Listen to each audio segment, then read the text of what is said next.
I deal with business people all over this state, and I've been specializing in recycling for a number of years.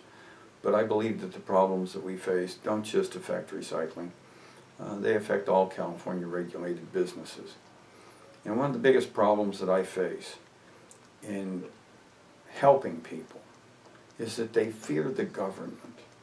Now, a lot of the people I deal with are immigrants, and I think they bring that fear from places that they've lived, countries where they've born and lived in the past.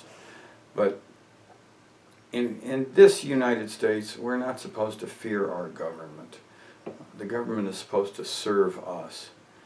And what I've learned is it will not serve us unless we make it serve us. We've got to emphasize our will and hold our representatives and hold our bureaucrats responsible. Now, what I've seen is a tendency on the bureaucrats to avoid transparency. They don't want to talk about the problems. They just want to continue the problems. And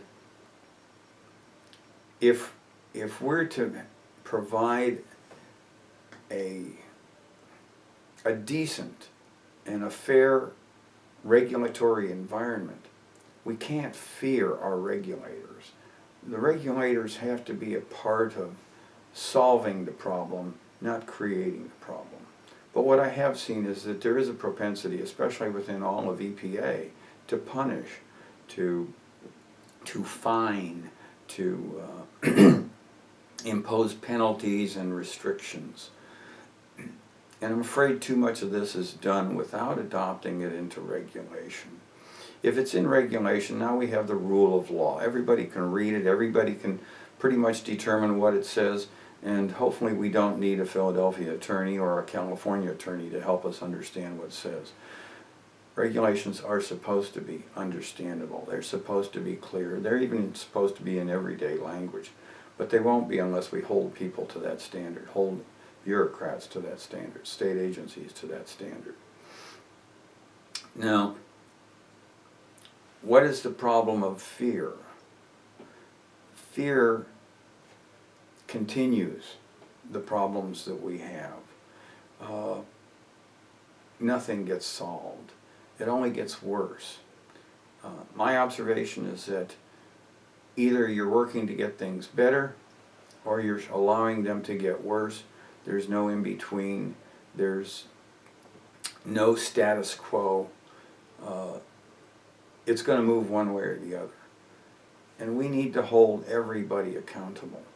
One of my thoughts has been, every year, the committees that are responsible for these different programs have oversight responsibility. That means that they should hold hearings and allow the public and the regulated to come in and speak to the problems of the different programs in which they participate or which they're governed by.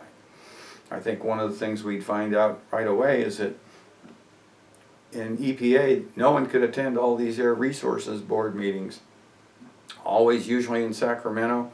No one can afford it, no one has the time for it. That's one way for California's regulatory environment to get worse, is because no one has the time to be involved. And those that do get involved, sometimes they fear that there will be retribution. If you stand in the way of a bureaucracy that wants to do what it wants to do, will you suffer from retribution? That's what we're dealing with here. We can't permit that to happen. We must make sure that the system is responsive. And these are political problems in often, or they are administrative. But I can tell you that trying to get to the administration, like a governor, you can send an email to the governor and it won't get addressed for 2 or 3 months. This is not a system that's working for business in California. We must develop a responsive system. We must develop regulations that work with us and not against us. And that's what we're here dedicated to do.